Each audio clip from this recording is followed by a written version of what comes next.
నాయకుల యొక్క మాటలు చాలా విచిత్రంగా ఉంటాయి, చాలా అసంబద్ధంగా ఉంటాయి.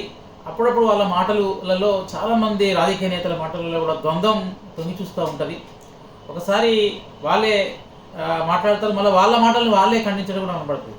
మొన్న ఆ మధ్యలో హైదరాబాద్లో కూల్చివేతున్న సందర్భంలో ముఖ్యమంత్రి రేవంత్ రెడ్డి కూల్చివేతున్నటువంటి వాళ్ళు భూమిలో తీసుకోవడం, రోడ్ల వెడల్పు కోసం చేయడం సహజమే అని చెప్తూ సైకో ఆనందం నాకు కూడా ఉన్నది అనేటువంటి ఒక మాట ఆయన నోటి నుండి విన్నాం మనం.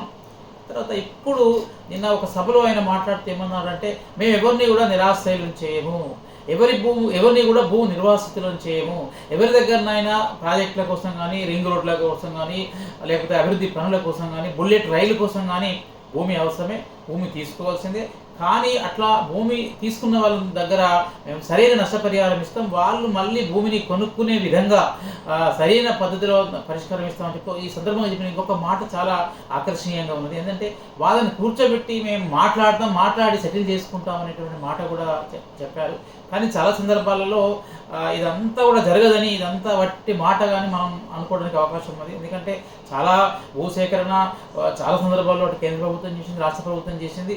తూతు మంత్రం పేరు మీదుగా ప్రజలందరినీ పిలిపించి ఒక సభను ఏర్పాటు చేసి ప్రజల వినతులు వినడమే తప్ప దాని ఒక ఏంటంటే ఊరడ కోసం చేస్తున్న కార్యక్రమం, లేకపోతే కమిషన్ అంటే ప్రభుత్వాలు కోర్టులకు చెప్పాల్సి ఉంటుంది కాబట్టి దానికోసం చేస్తున్నటువంటి ఇవే తప్ప పద్ధతిగా ప్రజల మీద బాధ్యత, వాళ్ళ దుఃఖం పట్ల సానుభూతి కలిగినట్టుగా ఇక్కడ మనకు కనబడవు.